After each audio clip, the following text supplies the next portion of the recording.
and something like a great mountain burning with fire was thrown into the sea, and a third of the sea. समुद्री विपत्ति आने वाली।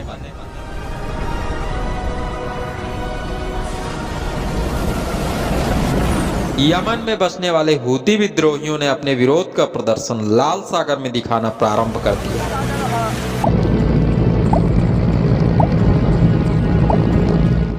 Israel के खिलाफ Yemen के Houthi विद्रोहियों ने एक बड़ा हमला किया है। अब वह समय आ पहुंचा है जब तुरहियां फूंकी जाएंगी, राजाओं का राजा, प्रभुओं का प्रभु यीशु मसीह वापस आएगा।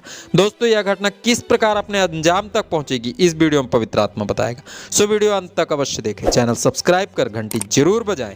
हम इस चैनल में सदैव ऐसे ही वीडियोस अपलोड कर। यह कोई प्रमाण नहीं, सिर्फ और सिर्फ बाइबल की भविष्यवाणियों की गणनाओं पर आधारित अध्ययन है। दोस्तों, भयंकर विपत्तियों को लेकर आने वाले सातों स्वर्गदूत के सामर्थी रूप को दिखलाने के बाद अब इस अध्याय में पवित्र आत्मा अंतिम 7 विपत्तियों की जानकारी विस्तार से देने वाला है। यह बताने वाला है कि सभी विपत्तियां कब, किस प्रकार और कहां आएंगी, कब आएंगी। सो इस अध्याय के प्रत्येक वीडियो को जरूर देखें। धर्मशास्त्र बाइबल में लिखा है समुद्र में भयंकर विपत्तियां आएंगी। दूसरी तुरही के फूंके जाते ही समुद्र के 1/3 प्राणी और 1/3 जहाज नष्ट हो जाएंगी। हाय फ्रेंड्स, मैं आपका दोस्त अमित अकबर। प्रभु यीशु मसीह के नाम में जय मसीह। समुद्री संघर्ष आरंभ हो चुका है। पहली तुरही सन 2020 में फूंकी जा चुकी है, जिसका वीडियो मैं इस चैनल में अपलोड कर चुका हूं। यदि आपने वह वीडियो नहीं देखा तो अवश्य देखें, लिंक मैंने डिस्क्रिप्शन बॉक्स में डाल दिया है। बाइबल में लिखी भविष्यवाणियों के अनुसार सन 2023 से 24 के बीच चौथी मोहर खुलना चाहिए, जो संभवतः खुल चुकी है। अब पृथ्वी के 1/4 मनुष्य और समुद्र के 1/3 प्राणी मरने वाले हैं। यह सब कब और किस प्रकार होगा, यह अद्भुत घटना कब घटेगी, जानने से पहले आइए प्रार्थना करें ताकि अध्ययन को अच्छी तरह समझ सके। आइए प्रार्थना करें। धन्यवाद सर्वशक्तिमान पिता परमेश्वर, हे राजाओं के राजा, प्रभु प्रभु यीशु मसीह, हम आपका धन्यवाद करते हैं। धन्यवाद करते हैं प्रभु जी की आज की इस अध्ययन में आप आने वाली भयंकर विपत्तियों की जानकारी हमें देने वाले हैं। तो प्रभु हमें वो आत्मा दे कि हम पिता इस अध्ययन को अच्छी तरह समझ सकें, आने वाली भयंकर विपत्तियों से स्वयं और अपने परिवार को बचा सकें। तेरा धन्यवाद, तूने प्रार्थना सुना। मसीह यीशु के नाम से विनती को मांगते हैं, आमीन।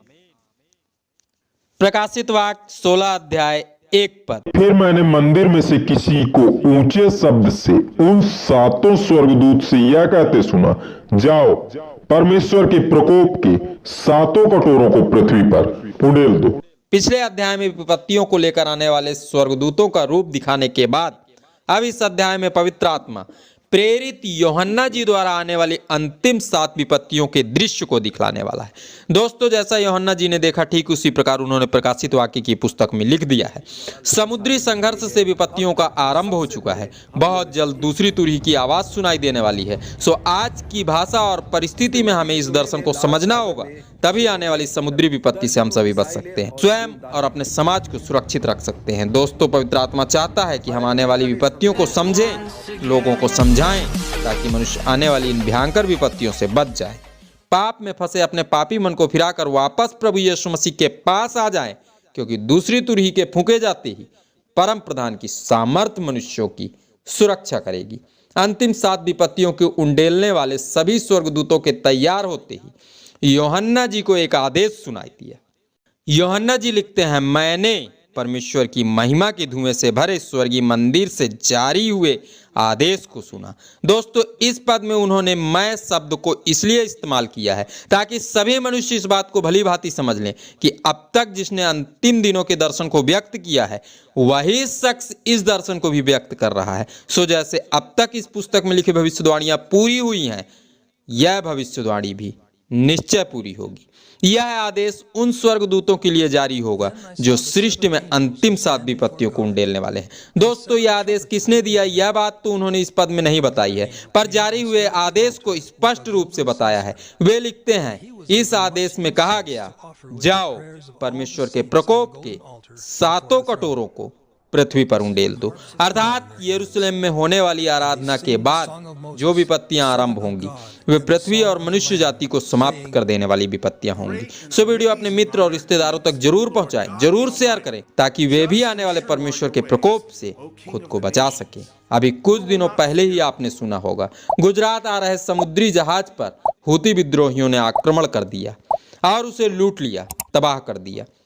अतएव हमारा भारत देश भी आरंभ हो चुकी इस घटना का शिकार हो चुका है। अर्थात हम भी उन 20 देशों की निवासी हैं जो लाल सागर में हाहाकार मचने से प्रभावित हो सकते हैं। अर्थात हम भी उस परिस्थिति के शिकार होंगे जिस परिस्थिति से उबरने के प्रयास में अमेरिका और ब्रिटेन जुटे हैं। दोस्तों, भले ही हम इन खबरों पर ध्यान न दें, पर इतना जान लीजिए, समस्या अत्यंत गंभीर है। कई जानकार तो यह भी कह रहे हैं कि यदि लाल सागर का मार्ग बंद हुआ तो व्यापारिक व्यवस्था और कठिन हो जाएंगी। आप यह भी कह सकते हैं कि हम तो जॉब पर्सन व्यक्ति हैं, हमें व्यापार से क्या लेना देना।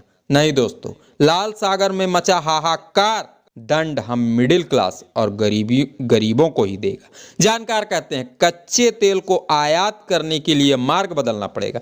संपूर्ण अफ्रीका से घूमकर उस स्थान पर पहुंचना पड़ेगा जिस स्थान से कच्चा तेल हमारे भारत देश में आता है। यातायात का खर्च 30% बढ़ जाएगा, अर्थात कच्चा तेल और महंगा हो जाएगा। आप सभी जानते हैं, तेल का दाम बढ़ा तो महंगाई और बढ़ेगी, महंगाई और बढ़ी तो मिडिल क्लास और गरीब लोग दोनों पर आर्थिक दबाव अत्यंत बढ़ेगा।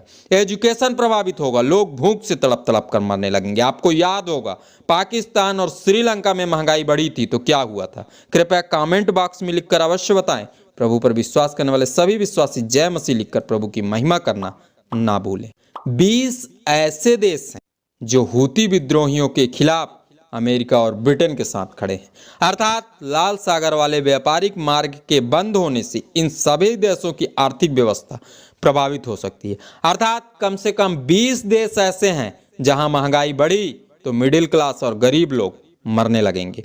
प्रकाशित वाक्य की पुस्तक उसके 6 अध्याय के 7 से 8 पद में लिखे वचनों के अनुसार सन 2023 से 24 के बीच चौथी मोहर के खुलते ही पृथ्वी की 1/4 मनुष्य तलवार अर्थात युद्ध, अकाल, मरी और पृथ्वी के वन पशुओं द्वारा मार डाले जाएंगे। लगातार चल रहे युद्धों में कई लोग कीड़े और मकोड़ों की तरह मर रहे हैं।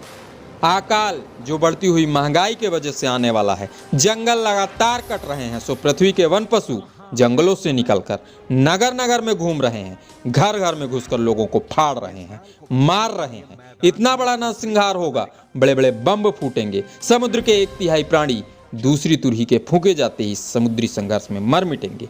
तो मरी अर्थात महामारियों का आना निश्चित हो जाएगा और ये सभी मिलकर पृथ्वी की 1/4 मनुष्यों को दोस्तों मार डालेंगे। आज विश्व की जनसंख्या कितनी है?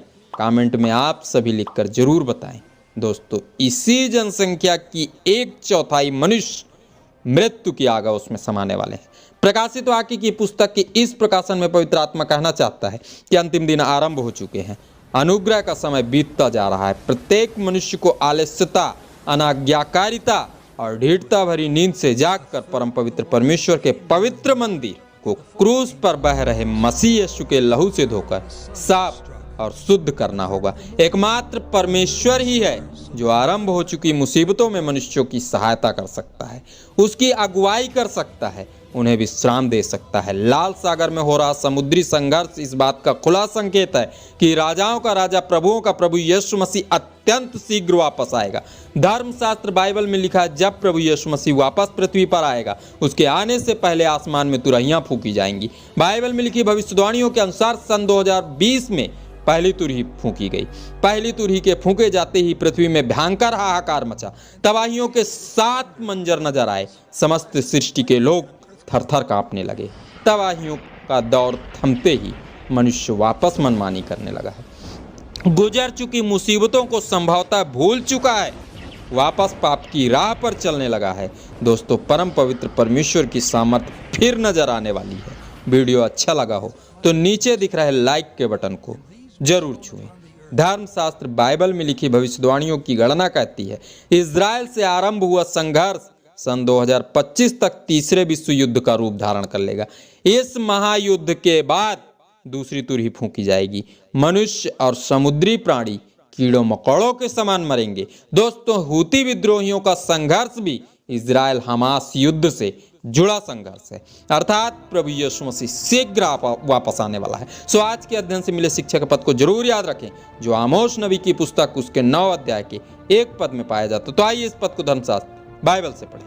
इस पद में लिखा है, मैंने प्रभु को वेदी के ऊपर खड़ा देखा और उसने कहा, खंबे की कंगनियों पर मार जिससे डेवढ़ियां हिलें, और उनको सब लोगों के सिर पर गिराकर टुकड़े टुकड़े कर, और जो नष्ट होने से बचें उन्हें मैं तलवार से घात करूंगा, उनसे एक भी भाग ना निकलेगा, और जो अपने को बचाए वह बचने ना पाएगा। आप सबों ने इस अध्ययन को ध्यान से सुना। आप सबों को बहुत बहुत धन्यवाद। खुदावंद यीशु मसीह के नाम में आमीन।